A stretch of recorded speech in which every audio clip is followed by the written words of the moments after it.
back to our last session of XIQ, a strategic approach. This is going to be the last session in the series of what we're doing. So, make sure we kind of get all the previous ones as well.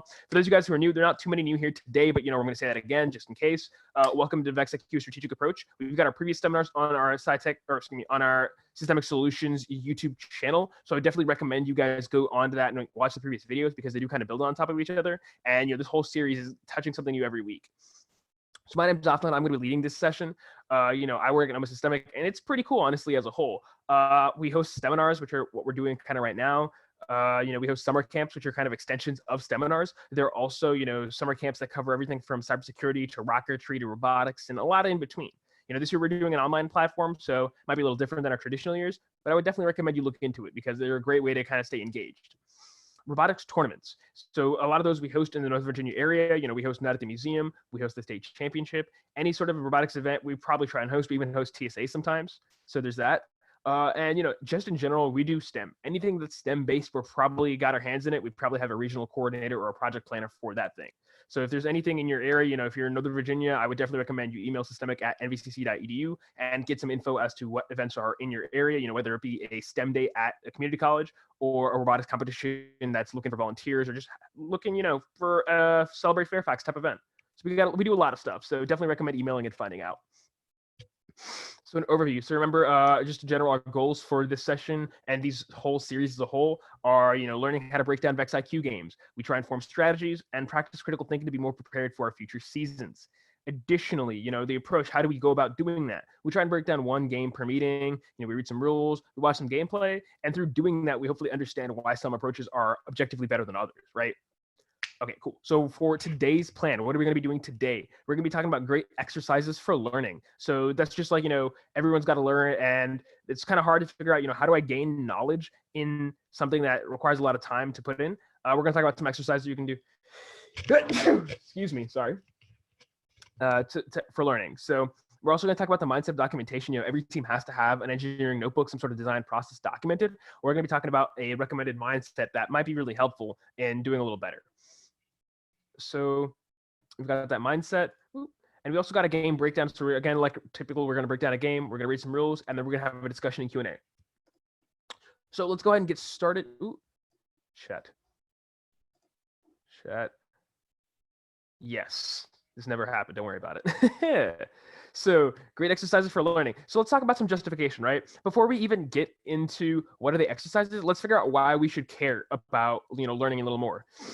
Consider using the summer to expand your knowledge and the school year to do this year's game, right? So as you guys know, the game releases in, that April time right after we have our finals for Worlds, and then kind of the season begins again, right? And so a lot of people kind of get into the habit of just hopping onto the game. But let's say you did really well that year. Let's say that you got third in your state for that year, right? And, it's pretty good. You're okay with that, but you're not really fully satisfied. You think you can win the state championship, or you think you can do better, right? What you should do is you should take some time after the end of the season to kind of reflect on that season and figure out, what did you lack and what could you learn? Use that summer as kind of like an off-season time so that you can gain knowledge in that sense. Because if you're not doing that, then next season, you're probably going to end up at the same position you were that previous season, right? Because you didn't take the time to kind of think and understand, well, what could I do better? You just thought, okay, I'm just going to run it back and maybe expect a different result. And that's kind of the definition of insanity there, right? You're doing the same thing over and over again, expecting a different result. Maybe you get lucky the next year and it does go better, but it definitely could be more better by design if you spend a little bit of time during the summer trying to figure out, how can I expand my knowledge base so that when I do things, I do them better in this actual competition season. So it's important to always try and learn something from previous years. So, like I said, the type of knowledge that you're getting, every year you did some sort of experience, you tried some sort of challenge, you wrote some code, you did some driving. You are learning from that. It's really important you build on what you do because that's how we kind of progress forward, right? If we stay just doing things, just kind of like working, then we don't really learn anything. We're not really growing. We're not really gaining a better chance at winning. We're just doing things over and over again until we get a good outcome. And that's not really going to be helpful for us in the future, right? It's also important to try and get new people up to speed, right? So, every year, I'm sure you have some new people on your team or new people in your organization. It's important to not just, run them trial by fire. You might want to give them some time to kind of get up to speed So there's not such a gap in between, what other people know and what they know when they go to their first competition. And, you should definitely avoid just getting in that cyclical process of game release, build for the game, okay, play a few tournaments, go to worlds, game release, do it again, do it again, do it again, do it again. You want to build in some time for reflection, and you want to build in some time for, analysis of, well, why did they win and why didn't we win? Okay, what did they do differently? How could we do what they did so that we also experience a similar level of success? So, getting people up to speed, it's a great way to add longevity to your program as a whole, so that, at no point in time where you're saying, oh no, so-and-so just graduated, or so-and-so just moved on into high school, or they're doing VRC now, but they were our best programmer and nobody else knows how to program, right? That's you're going to have a lack now. Your team as a whole is going to go down in quality. You definitely want to get people up to speed so that you can avoid having these problems. And if you don't expand your skill set, then you stay where you are as others get better. So, just what I said, if you ended up third, then you're going to stay third unless you put some sort of active effort into understanding how can you do better, right? And if you don't try and improve those skills, you're just going to stay there and kind of stagnate as other people move forward, because they are doing that. So, by comparison, you are kind of getting worse if you don't get better. So you definitely want to try to do some reflection and stuff like that. Understand how hard others' jobs are kind of makes it easier for you to work with them next year. So, if, for example, let's say that you normally work on the code, and, you're pretty good at the code, you do it every time, you don't really like the building stuff, but during the summer, let's say you spend some time, getting to know how to build. You say, okay, I'm going to build a robot for last year's game just so I can get a good idea of what it means to build a robot, right? First of all, doing that gives you that type of different experience where you can understand, what does it mean to do something that's not my regular job? It's good exposure for you. Additionally, it helps you walk a mile in your teammates' shoes and understand when someone says they need a little bit more time to program or a little bit more time to build. It tells you, well, why do they need that extra time? You can appreciate their work more, and you can understand why they need more time. It makes it easier, so you're not just like, oh, well, you always say you need another week to code. Why can't you just do it now? It lets you understand where the person's coming from. And that people are going to have videos showing the robots posted by September. You might as well try and use your time wisely until then. And so what that means is, understand that people love to share in VEX IQ and VEX Robotics in general. They'll have videos of what they did and they'll post them online, or you'll see an event, or you'll see some scores from tournaments, right? You normally see those around the September time. So, if you, before that September time, just do some reflection, what you can do is you can overcome the barrier of understanding what designs are good and bad by watching some videos in September. I'm not saying just look at their videos and say, oh, that's a good robot, I'm just going to build that one, I'm going to copy it. Don't do that. What you should do is have your own ideas in September and say, hey, I saw another robot that shows an example of one of the ideas I had, and maybe we can implement a better version of what they did. It lets you kind of overcome that learning gap by looking at examples from other people. And if you know those examples are going to be there, you can easily justify spending an extra week reflecting on previous years and upping your skills, so that, that time that you quote unquote lost, you make it back in the amount of time you save by watching some videos. So here's some examples of, what you can do to help you learn. Build robots from previous competitions, right? So in terms of building experience, the best thing you can do is just get more experience and just keep building. So, let's say that this is your first year doing VEX IQ. That's fine. You might build the standard bot. You can find the instructions for online, and that's fine. Everyone has to start somewhere. But let's say that, on your second year, you want to do even more, but you've never really built a 4x before. You've never really built a good drivetrain before. What you could do is say, hey, I saw this video from our state championship and this other robot looked really good. They had a lift I've never seen before. They had an intake I've never seen before. I'm going to try and build that intake and build that lift, right? And doing that during the summertime gives you that kind of safe time where you can experiment and play with that thing, so that you can get a better understanding and appreciation for what that mechanism is, right? So now when you get to the actual season, let's say you don't even have your parts, or you don't even get to meet with your team until September begins, or you just choose to start working on this year's game in September, you can easily say, oh, this year's game requires a really good intake. I have experience building one that I did during the summer. I can now take that experience and make an even better version during the semester. So you're kind of, instead of just like getting your first experience with a new design during the game, you get your second experience, which means you're kind of a little bit more comfortable with that design as a whole. So it's a great way to kind of learn how to do a little bit more building, is by just giving yourself the challenge of, I want to try and build this other robot that someone else designed, but I can look at it and identify, I've never built this lift before. Now I can get some experience with new things and kind of expand my skill set. So when people are asking me, oh, this is a lifting game, what lifts can you build? You can say, oh, I tried once to make this lift. It wasn't on my robot, but I practiced it once. That practice goes a long way. Analyze designs from previous years. So this is a great way to understand, how do designs work and why do they work in that way? You can definitely say that, oh, well, our robot from last year had wheels, but so did the other teams. But why were their wheels better than ours? And it might be that, their wheels were sandwiched in between two plates, whereas your wheels were just cantilevered out. So there wasn't anything on the opposite side, right? And maybe that caused your axles to bend, or maybe that caused your axles to fall out.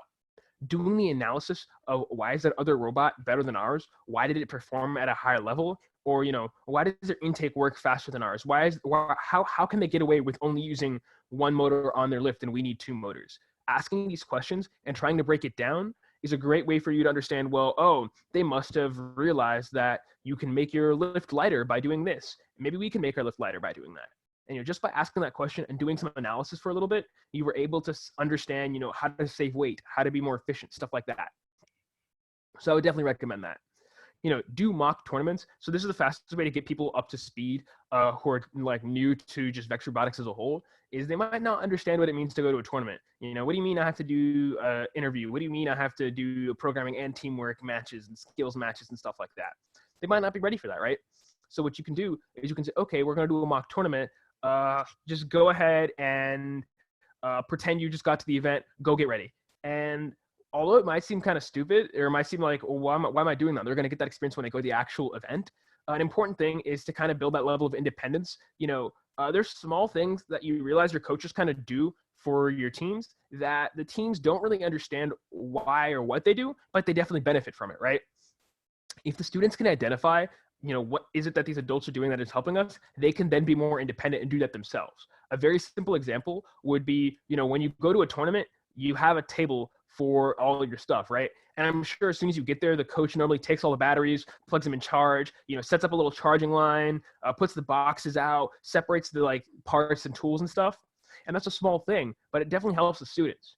But now if you put that responsibility onto the students, you can now make them more independent and kind of responsible for what they do, right? So say, okay, here are your parts, here are your batteries, here are your things. Pretend we just got to a tournament, go. The first thing they should do is, find their table, and then at their table, plug in a charging line so they can get all their batteries on charge. They should, pull out their toolboxes and make sure that they have all the parts there. They should make sure that their robots fit on the table and get ready for inspection, right? And that's not something that they always do without an adult saying, hey, quick, go. I need you to do this. I need you to do that. Sometimes it takes a little bit of pushing, but getting students in the habit of, being responsible for themselves and doing these things kind of helps them be more independent. It goes a long way because, by worlds, you should understand that your students shouldn't need you to, tell them everything to do. They should have some level of independence. Yes, they need help from adults. Everyone needs help every so frequently, but kind of increasing their amount of independence helps them be more prepared for VRC as well as just general adult work. So it's super good to do mock tournaments just so they get set up. One good example I can think of is when I went to my first tournament by myself, my actual robotics coach was not there. It was just the team. We immediately, we put our robots down and we just said, okay, let's go to inspection and, let's start playing matches. And we were one practice match in and we realized, hey, why are all our batteries dead? And why can't we do anything right now? Where are all our parts and pieces? What we realized was, normally our coach sets up a charging station and we didn't even think about getting our table established. So we took 5 minutes then and there and said, hey, let's just stop working on the robot. Let's pause everything. Let's get established and set up so we can continue the rest of the day. And, through the rest of the day, we had batteries charged. We knew where all our parts and pieces were. We knew where the screwdrivers were. We knew where spare metal and parts and pieces was, right? It goes a long way to just spend a few seconds kind of thinking of what I need to do to get set up for the event and be more independent in what I need. That way I don't have to keep going to my coach and say, oh, where's the batteries? And hey, do you know if this is charged or where can I get a screwdriver? Something like that. Super helpful. Practice interviews before the day of the actual competition. Please do that. There's so many people who just kind of show up and they're like, the judge asks them a question and they go, I don't know. And that doesn't really reflect well on your team, right? I'm sure the student knows something about it. They might just be nervous. Practice your interviews before the day of the actual competition. So first of all, new people know that, hey, there's going to be an interview. Maybe you shouldn't be, looking at memes on your phone when that's happening. Maybe you should be a little bit more attentive when that's happening. Maybe you should be ready to share and elaborate on your ideas. Ask questions that people don't know the answer to, because that's going to happen, right? There's going to be a point in time at that interview where the judge asks like, hey, do you guys know why you chose this size wheel? Or, they point to the programmer and say, could you explain the intake? And maybe your programmer could kind of explain the intake, but they don't really know how to do it because they chose to be more on the programming side, right? Asking these questions that students don't know the answer to puts them in the position of feeling that stress, that kind of like, oh no, someone asked me something and I don't know the answer. Because that's going to happen during the event. You might as well understand that feeling before the event and know how to respond to that, right? Maybe they say, oh, excuse me, Mrs. Programmer, could you please explain to me how this lift works? And she goes, I don't fully know everything about it, but what I can tell you is that we made it so that we could get this height because, the goals are tall this year. And although that's not, the full explanation, that's still some semblance of an explanation. Having the practice beforehand helped that person make that decision to explain a little bit. And then maybe she could say, hey, yeah, but, if you want some more information, you can ask John, who more directly worked on that lift. And boom, that's a smooth transition, a pass off, and it shows the judges that everyone is knowledgeable about the robot, but some people did lead the design, so they're a little bit more knowledgeable. And that's totally an acceptable thing, right? Everyone doesn't need to know everything about everything. That would kind of be redundant. That's really hard for people to do.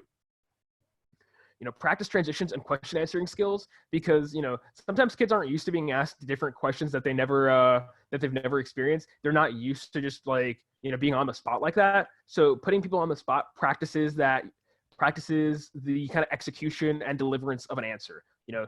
Saying because isn't a valid answer, but saying, oh, I never thought about what your question, but now that I've been given that, I think this is more of a justification. However, so-and-so might know a better explanation than I would. And that's like an okay answer. But getting practice is definitely huge because it lets you provide those smooth answers and lets everybody know, hey, you're going to talk about maybe the intake, and maybe you could talk about the code, and maybe she can talk about, the lift, and do stuff like that. Give yourself challenges like making an intake with only one motor. So a lot of times, we see these awesome robots and we're like, oh my God, how did they do that? How did they even think about, making an intake with only one motor or lifting with only one motor? Why can they do that? But there was some, they were pushed to make that decision, and they then made that decision. If you put your students under a similar level of pressure, like say, hey, what, and it's not even pressure, it's just like a challenge, right? Do you think you guys can build a one motor lift in 1 week that can lift 2 cubes, for example? And, maybe the answer is no, but it's a good practicing experience so they understand, oh, these cubes were so heavy, and next year's game uses balls, but the balls are a lot lighter. Maybe we can get away with a one motor lift that time. Or, maybe they recognize that the challenge that we did was for objects that are very light, and we were able to do a one motor lift, but, next year the objects are really heavy, so we can't do one motor lift. Getting that level of practice helps them make those type of relative decisions without having to do the math every time. They're getting more comfortable in what is a lift and how does it work, or something like that, And then look at skills or world champs and see if you can understand and rebuild a robot. And, this is a very interesting concept because some people are like, why would I just copy another robot? That's not my robot. I'm not going to do that. And yes, we're not just kind of asking you to copy a robot. What we're saying is, can you understand how that mechanism works or why it works like that?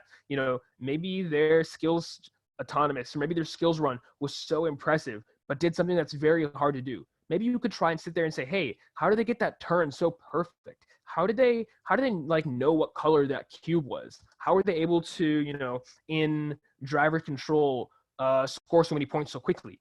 Looking at that robot and seeing if you can build parts of that robot says, okay, well, maybe they had a higher quality build than us. We can learn how to do their level of quality of build. Giving yourself these small challenges lets you do that. And then lastly, challenge yourself to program a robot through an obstacle course using as many sensors as you can. So great programming exercise just to get used to using different sensors for different things. Says, hey, there's this obstacle course. Can you try and get through it in 35 seconds, in 25 seconds, in 10 seconds, whatever it might be? Give yourself challenges so that you can kind of push yourself to be so much better. Maybe you never used a color sensor before. It could be a good time to, set your challenge for identifying the different color blocks you see. And if it's a red block, you turn left. And if it's a blue block, you go forward or something like that. This is a great way to just put yourself through a lot of experience without having to play so many years and years and years of games. Any questions on that? Okay, cool. So the mindset for documentation, so justification, every team should have an engineering notebook. There's no reason to really not have one unless you just, I guess, choose not to. And I guess that's fine. I mean, some people don't want to have documentation and some people really do. But I think that, having some sort of documentation, it can lead to a lot more awards and chances at Worlds. There are only so many slots you can get through, just straight winning with your robot. But there are a lot of other slots that are for doing other things like online challenges or just doing documentation, right? So you definitely want to maximize your chances of getting to Worlds by doing them. It's also a great practice for the professional world. In the professional world, you don't just do stuff and move on. There has to be some sort of tracking as to what you do, why you did it, how you did it, and did it pay off or did it not? And so doing this sort of engineering notebook is great practice. You shouldn't just copy and paste someone else's notebook though, and don't use it as yours. So I see a lot of people they say, oh, this other team, they won the design award before we did. Maybe we'll just look at their notebook and just do whatever they did. And yeah, although maybe that does give you the same content, it might not be the same quality of content. And what that means is you might have the same thing as somebody else, but they just did it better, right? So you shouldn't just take what someone else and make it yours and say, hey, that's going to give us an award. Because more often than not, it's not going to give you that award because you don't understand what you're doing. You're just kind of copy and pasting. And that doesn't really take you that far, right? And the way you approach your notebook should be unique as to how you want to explain your team's ideas. So maybe, the team whose notebook you saw likes to explain their ideas by drawing pictures. And with those pictures, they say, hey, this is what this looked like. This is what that looks like. This is what we can do if we had a little bit more time. Maybe you like to explain your robot by saying, hey, this is what we did do. This is how it worked. This is what it didn't work. And these are the lessons we learned. Your notebook explains your team's ideas and kind of the thoughts in your head and kind of explains, what's going on in this entire design process. So being able to have a unique way as to how you show it gives you a little bit more ownership over that notebook. It makes it kind of different from other people, right? And when it comes down to it, you don't want to have the same type of notebook as somebody else. You want to be unique in the sense of, this is something that'll stand out. It's better. It's not just the standard notebook.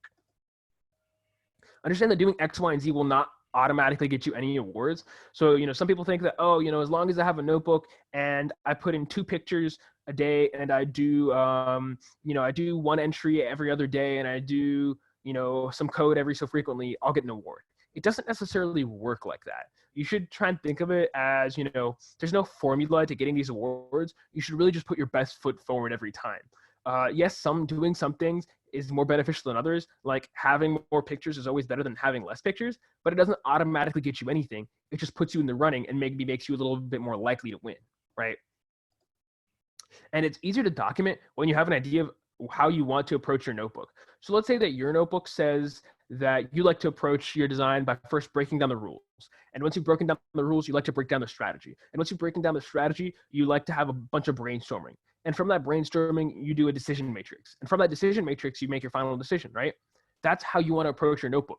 Maybe some other team doesn't like to do that. Maybe they just say, hey, we like to look at the game, read the rules, watch videos of robots, and then see if we can make those robots but better. That's their design process. And maybe your design process is better, maybe theirs is better. But having your own way of doing your process is what you'd like to do. And as long as you're able to kind of justify and explain that, then it's totally good. There you go. So here's some examples, right? So you should be explaining what happened, what did you do, why did you do that, did it work, and if it worked, why didn't it work, or what did you learn from doing that? These are some quick questions that you can kind of break down for everything you do, and that way you're kind of giving the whole picture of what happened, right? You're not just saying, oh, well, Thomas added some wheels. What you're saying is, we needed to move from point A to point B in 2 seconds. And, Thomas added 4-inch wheels. He added 4-inch wheels because, that's the fastest way you can move forward. And it didn't work because those wheels were too big and it would hit the rest of our robot. So what we did was we learned that, we need smaller wheels. And that is the decision of going from 4-inch wheels to like 3-inch wheels or 2-inch wheels. But it explains everything as to, what happened, why you did it, what was the reasoning behind it, and do you think you're better off for it? So that's a good way to like approach your documentation. Additionally, you should try to separate your notebook from others and do something that only you guys have. So for me, what that means is like, if everybody talks about the robot and everyone talks about the design, why is my notebook any better than other people's notebook? Well, maybe my notebook tracks the evolution of our robot, right? Maybe my notebook says that, hey, on June 3rd, we had this robot and its intake was this fast and its lift was this fast and its drive was this fast. But on June 5th, we took it apart and we made a new robot. And it was so much better and so much faster. And that evolution section, takes you from your first robot design to your current or final robot design and says, hey, these are all the steps we took in between. And these are the facts as to how it got better. Yeah, design 1 was, so and so fast, but design 3 was this much faster. And design 4 was a little slower, but it was a lot more consistent. These are things you can do that tracks your different robots. And it kind of proves to the judges that you're not just doing random things and seeing what happens. You're making decisions based on the data you have. And then you can see that it's a good decision because of the data, right? So I think that it's like a good approach to doing something. Additionally, if there's some thought or event about the team on the robot, it should probably go in there, right? So if some idea you had about the robot or something that happened that affected the robot, it should probably be, in the notebook. If, for example, you had a brainstorming session, put it in there. If you realize that your robot is too heavy, go ahead and put it in there. If you realize that, you accidentally dropped your robot and you had to start over, and in that starting over you made a different robot altogether, go ahead and mention that. The reason, like, your engineering notebook is kind of the living document that follows your robot, and without your robot, the judges should be able to understand, what did you build, why did you build it, how did it get to that point, and how does it work. Maybe in your notebook you want to add a user guide, you want to add like a manual, because when you buy something or you do like some sort of, you get something new, it has that little instruction manual user guide, and it says, if you've never driven this robot before, the up joystick on the left side controls the left side, and the up joystick on the right side controls the right side. And button A, B, and C does, the lift and the intake and driving backwards or something. Maybe that's something you want to add. It might just be a good thing to, have, because if the judges have your notebook, at least they know how your robot drives and how it works. There shouldn't be any gaps in why your design went from A to B to C. So in your notebook, when you're talking about something, it shouldn't just be, like, quote unquote random. There shouldn't be something that happened and nobody knows why it happened. Like, you can't just say, hey, we used to have 2-inch wheels and now we went to 2.5-inch wheels just because, there's a reason behind it. Go ahead and include that reason. You can't just say, we went from a robot that picks up from the front and scores from the front to a robot that picks up from the front and scores from the back. There's got to be a reason for it. You want to include that reason at all times. So, make sure that no one's left guessing as to why your design is what your design is. Always have the proof as to why it is where it is. And then add detail but not fluff. And so this is important, right? Your engineering notebook is supposed to have everything about your robot, but it doesn't really, whether your robot is named after your bunny or, your robot is your favorite toy or something, that doesn't really matter. We chose to use orange plates because that's the color of our school. Well, that's cool, but that's not necessarily like an important design decision. You don't want to add extra fluff, like stuff that isn't really needed to understand your design. You want to kind of avoid that, right? Because all that's going to do is make you spend more time writing that down. But then also the judges are just going to say, well, I don't care about the color of the robot, and I don't really care, what the nickname of the robot is. I just want to know how the robot works or what it looks like. And then prove your design ideas are better than others and justify them. So, have design A and have all the stats, have all the facts and details. Have design A was pretty fast. You know, it could lift up a cube in 1.5 seconds, and it could get from one side of the field to the other side of the field in 2.5 seconds. But design B could lift up a cube in half a second, and it could get to the field in 2 seconds. And you know, having that details lets you say that, hey, through these numbers, we know that objectively design B is better than design A, and that's why we're going with design B, right? That's a whole process in and of itself, and proves that your idea is what it is and justifies you using that idea. And then have some sort of process to streamline your work. This makes your documentation go a lot faster. Let's say, for example, you have all the pictures you do. Let's say that as a rule, every day you take 2 pictures of what you worked on, right? And you post those pictures to a shared Google Drive, and you know the drive has the dates of the pictures. That makes it easier because you know sometimes you get a week later and you say, oh, I never wrote the entry for a week ago or 2 weeks ago. That's fine. You can go to the drive, you can look at the picture. Oh, on March 7th, what happened? According to this picture on March 7th, you know, we changed the wheels and we also added a new lift. And that's fine. That makes it easy for you to kind of streamline your work. You can go back and check those, and there's a process there, right? You're not just like, oh, let me call up so-and-so and ask them what happened, or hey, do you remember what we did, or hey, do you remember why we did that? Having that process makes so everyone knows, you know, this is my responsibility. This is how I help with the notebook. So it's not just one person's responsibility, and you know, this is how work gets done. It's kind of a part of your workflow there. So, are there any questions on that?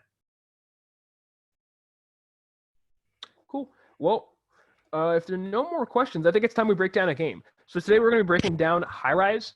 I hope you guys are excited. Okay, so let's move this here. So we're going to go ahead and start with the game reveal.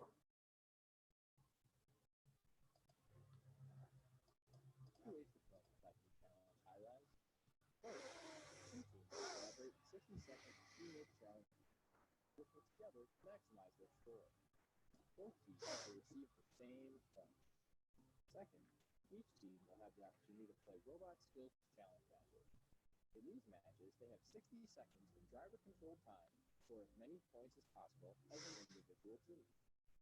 Lastly, each team will also have the opportunity to play Programming Skills Challenge matches, in which they have 60 seconds of autonomous robot operation to score points.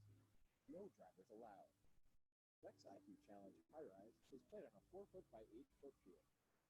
Robots start on the field in the predefined starting position.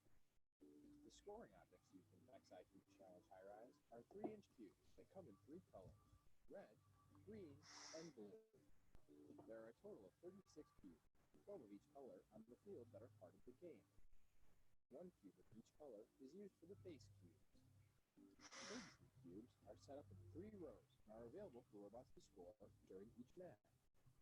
The object of the game is to attain the highest score possible. Teams can score by moving cubes from their starting position to the scoring zone. Each cube in the scoring zone is worth 1 point.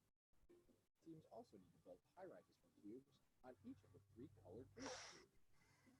Since high rises multiply the score of different colored cubes in the scoring zone, teams will want to build their high rises as tall as they can.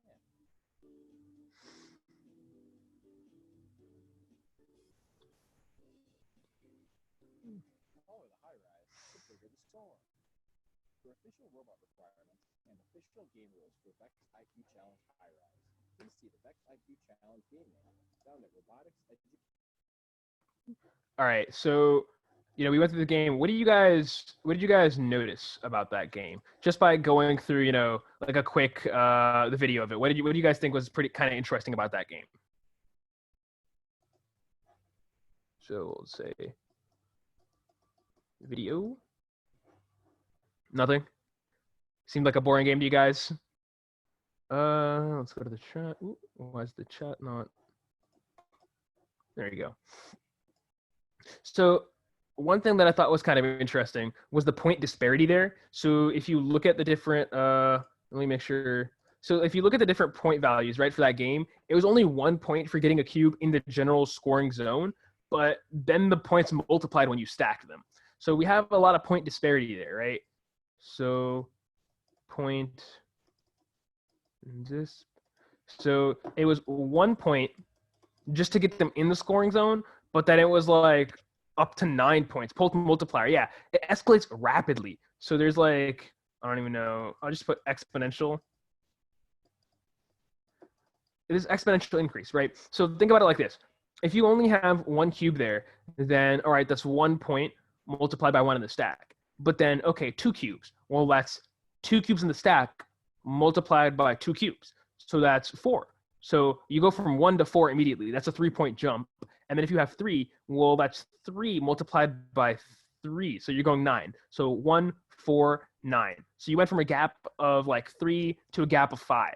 And that gap is increasing every time, right? So it's super, super, super advantageous to put the cubes in the stack. So, maybe I want to always stack because of that, right? Additionally, looking at the field, what I can notice is, oh, nope, did not mean to click that. Oops. There we go.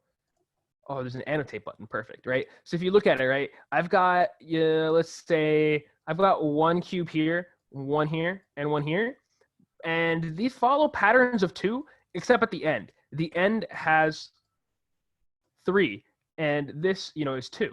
So maybe you want to think about, well, maybe my design should start going to the back so I can get all the cubes of the same color at once. Maybe I should be able to push these cubes around, right? So just something to consider.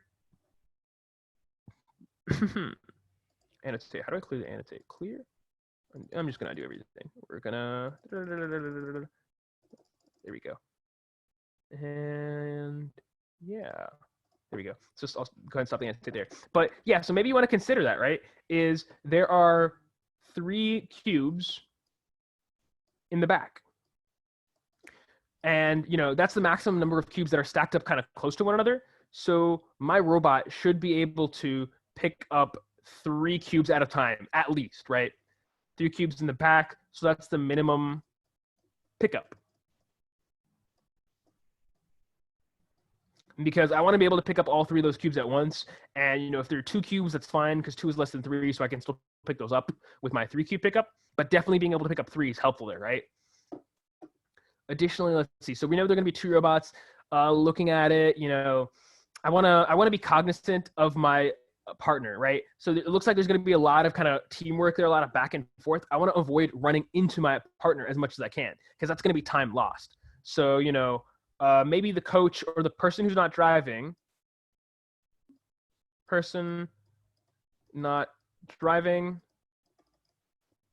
should always be communicating with our partners. Come with partner. It's an A. And maybe that's to avoid hitting.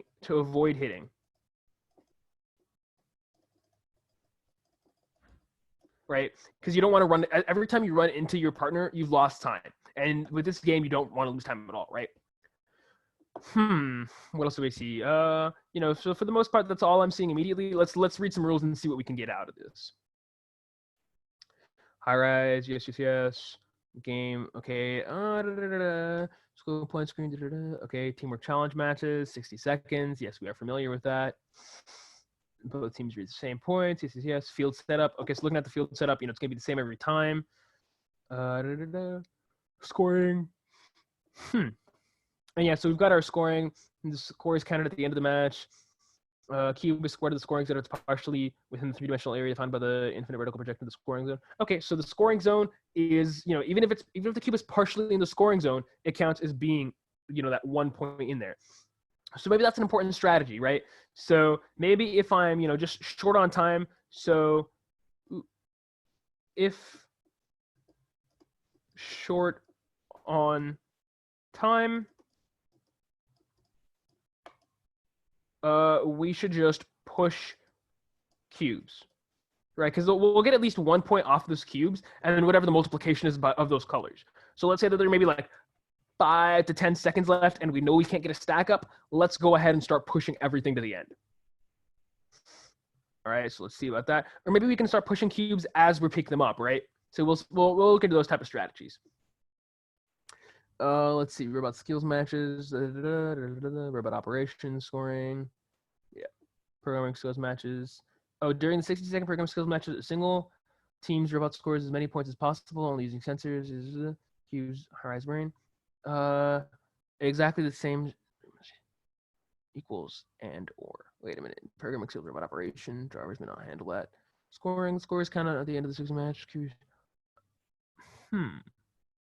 Okay, so score is kind of at the end of the 60-second match, and after all Cuban robots come to a rest, similar to score, but not exactly the same as Teamwork Challenge drone scores.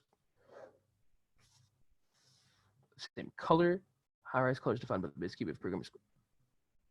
Okay, yeah. So we're looking at similar scoring rules as to, 1, 2, 3, 4, 5, 6 multiplied by 6. Yeah. So we're looking at roughly the similar scorings for like skills as well. So what this tells me is maybe during this game, maybe I want to work with my team to kind of push those cubes out. So my robot should be able to push cubes as I'm picking them up. Maybe I should be able to kind of push them to the side or pull them back as I'm doing that work, right? Additionally, maybe having for my autonomous runs, maybe having a color sensor is super beneficial in this case because they're 3 different color cubes, right? And so I want to maximize my points by getting the same color so I'm there. So one thing we should do is now we have it. Let's do our max score real quick. Max score. Because that's what we should always be shooting to get, right? So we know we have what? 2, 4, 6, 8, 10, 12. 12 each color. And, the multiplication happens there. So we know that we have what? Like, nope, that's not what I meant. 12 red. 12 green. That's a G, I swear. That's ugly. I'm going to read that. Still not satisfied. 12 blue. And each of these gets multiplied by 12 because that's how tall the stack would be, right? So we get 144. Same thing. And 144 times 3, we use a calculator. 144 times 3, that gets us 432. So I know that I want to be shooting for 432 every time I play this game. Every time I pick up a controller, that's my goal, right? So, that was ugly. Let's do this instead. Yeah, there we go. So every time I pick it up, 432 is what I'm shooting for. What that also means is my robot needs to be able to pick up, 12 cubes at a time, right? So what that presents to me is the interesting question of how is my robot going to fit within the size constraint and be able to pick up 12 cubes at a time, right? Because how big is each cube? Let's look at our cubes now.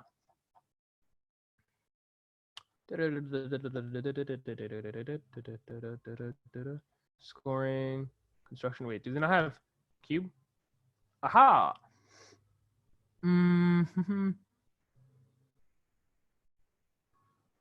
Oh, does it not say how tall those cubes are? What? Let's try that again.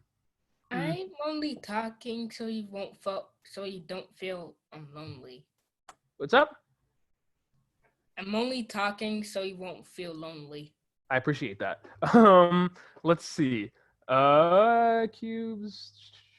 Well, I don't think it says cubes height. Yeah. Time for some Google foo. What is it? High-rise cube height. That is not what I meant. Nope. VEX. Using the keywords. Aha! The cubes are 3 inches. Boom. There we go. Hollow plastic. The cubes are 3 inches. All right. So we know that each cube. Please. So each cube is 3 inches, right? At 3 inches multiplied by 12 cubes, 12, 24, 36. That's 3 feet tall. That's kind of big there. So that means our robot needs to be able to hold, well, so, okay, what that tells me is my robot needs to be able to hold about 36 inches. So multiply by 12 equals 36. So if I need to be able to hold about 36 inches worth of cubes, maybe maybe that's not possible for me to fit, just in one long scoring tray. So maybe what I want to do is have my scoring tray expand. So, the question this puts in here is expanding tray, or maybe I can do, maybe I can have a lift. Maybe I can only score 6 at a time, but I'll lift up, and when I lift up, I can score on top of those 6, right? So the interesting question that brings up now is, now I need another motor to do that, right? And whatever motor I use to do that lift now needs to be able to lift up 36 divided by 2, 18 inches. That's still kind of big. All right, so these are like, important things to keep in mind, what our dimensions of our robots are going to be and how it's going to end up. So let's see. At the start of the mesh. Okay, so at the start of the mesh, the robot must fit within a 13 by 19 by 15 inch tall volume, right? So if we can only start at 15 inch tall, then it's going to be a little rough for us. That means that 15 inches, how many cubes is 15 inches, right? 3, 6, 9, 12, 13, 14, 15, 5 cubes. So I could easily fit 5 cubes without kind of expanding, but once I want to do more than 5, I need to either have a lift or some sort of expanding tray mechanism, right?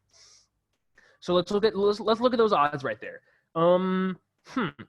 So what I'm doing right now is I'm counting the amount of color cubes in one row, and the maximum color cube in one row is 5. And so that's good, right? Because 5 is the maximum number of cubes we can fit without having to have a lift or having to expand. So maybe we can do 5 cubes at a time, and 5 cubes times 2 is 15. So if we do try and stack them on top of itself, our lift needs to go above the height of our robot start height. So that's something to keep in mind. Will I need a lift this year? And if I do, how high does it need to go? Maybe 15 inches, because every 3-inch cube is like a 5. Every cube is 3 inches, and we have 5 of those in a stack, so we'll get 15 inches, right? So that's something to keep in mind off the bat. Yeah.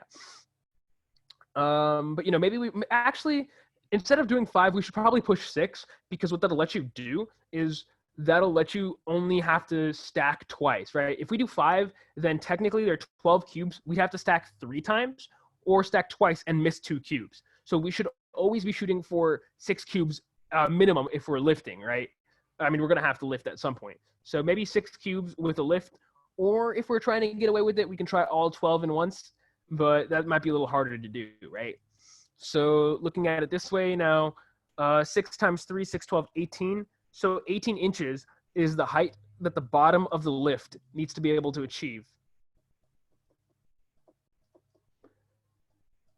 Because, if we have a stack of 6 cubes, so if this is, let's pretend we got a stack of 6 cubes, this is going to be from here to here, 18 inches.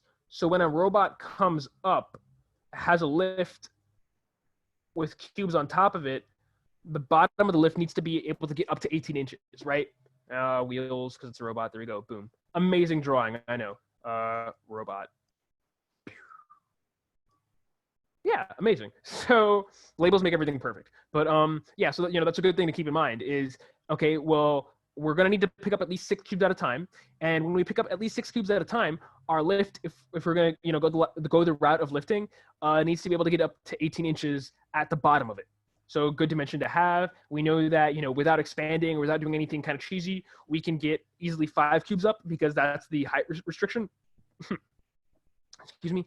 And if we lay those cubes diagonally, we can get even more space, right? So maybe we can get away with doing like 8 cubes or something like that if we pick them up diagonally. So there's that in mind. My strategy, if I was playing this game, would definitely be to have me pick one color and my alliance partner pick the other color, and just try and get all of those from the rows at once. And then, once we've gotten all those from the rows, we either swap sides and finish them up, or we go back and we score, and then we score back on top of itself. So if you have a lifting mechanism that requires scoring twice, then maybe we need to, do multiple runs.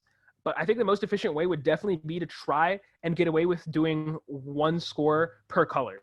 So I don't want to have to go back and forth multiple times to just score like the red color, right? I only want to have to do it once. So what that means is, even if I can do that, maybe that means that if my robot is able to do 12 cubes, or I guess 11 cubes really, because there are only 11 cubes on the field and the 12th one was on the ground already. If my robot can lift 11 cubes and it can fit those, then I want to do 2 colors, because I don't know if my alliance partner can do 11 cubes, right? My alliance partner might only be able to do 7 cubes. So I should definitely say, hey, I'll do the red and green ones. I just need you to do the blue ones. And, maybe I'll take my entire time just doing those two colors, and my alliance partner is the one who's doing the pushing into the goal zone, if that makes sense, right? So that's like one important dynamic you can think of is, how do I want to interact with my partner, and am I going to run into my partner? Maybe I want to start on opposite sides, right? Because we've got 3 rows. Maybe I'll take the farthest row and my alliance partner take the other farthest row so we don't run into each other. Or maybe we want to be side by side so that, when we're going down our rows, once I'm done, my alliance partner can go behind me into the other row without having to like swap sides, right? So important considerations to be made there.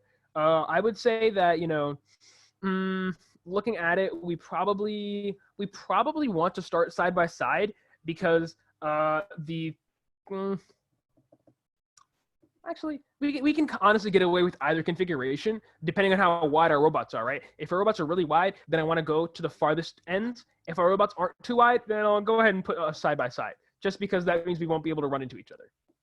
So, now we have some like light level of strategies as to what we want to do. Let's get into watching some match play, right?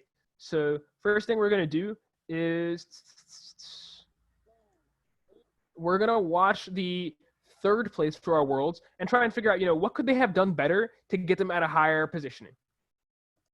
Or why did they end up at third, right? So these are some important questions we ask ourselves. I'm going to go ahead and mute this. And let's do settings, playback. We'll do like 0.75 so we can kind of talk a little bit too. Let's run it.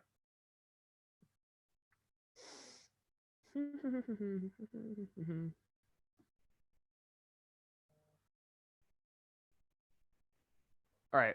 So, okay, these robots are very big, muy big, muy big. All right. All right, so right off the bat, we've got the expanding. So that robot on the left is obviously trying to pick up, a maximum number of cubes, so they only have to score once or twice. And so, they have a separate storage mechanism, right? So they already kind of pre-store them ready to stack, so that they don't have to, do any sort of lifting. Their partner on the right can only pick up a maximum of 3, but they have a lift. So, maybe their plan is to do multiple at a time and have to do multiple runs. Okay, 1, 2, 3, 4, 5. So that large gray robot is able to do 5 at a time, looks like. All right, they're stuck on the stack there. They're going back. Only 2 picked up by the orange robot, so that's going to be a bit of a problem there, right? Because now that means they have to do another run to get the rest of the cubes, and they only have 30 seconds left.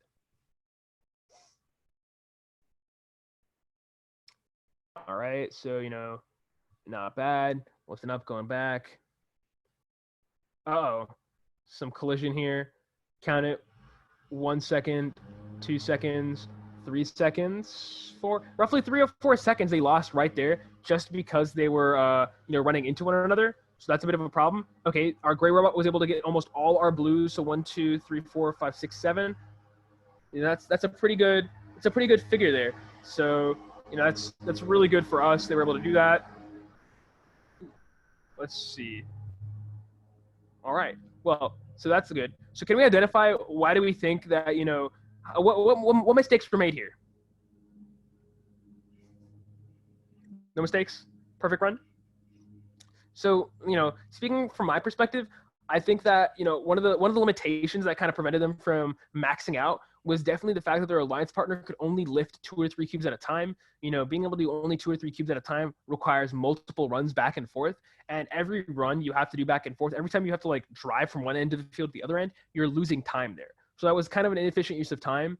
Additionally, they ran into one another, so that caused a bit of a problem. And let's see. Aside from that, I think the gray robot got caught up once they're at the end trying to pick up those cubes. So there are a few different things they could have, made the notice for. Now let's watch our first place, who actually scored the most.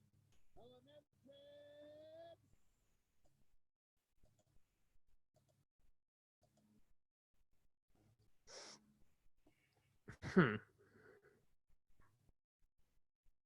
right, so right off the bat, we got a really long robot. So that's interesting. Okay, they pick up 2 reds. Now they go.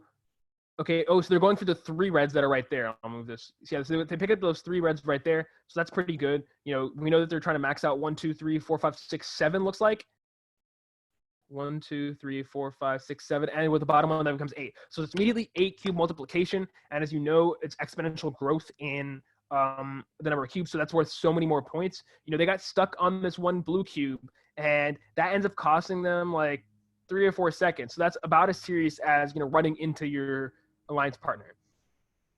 They're going back for it. So definitely we can see that, you know, they're getting these tall, super tall stacks here. 1, 2, 3, 4, 5, 6, 7, 8.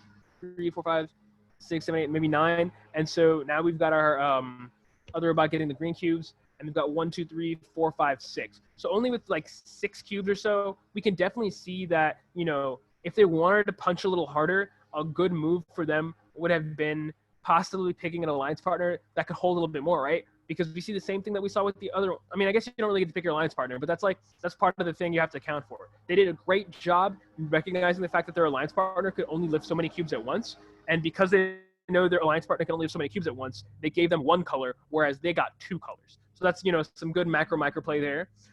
Good thing to notice. What else? Anything else we kind of noticed about this?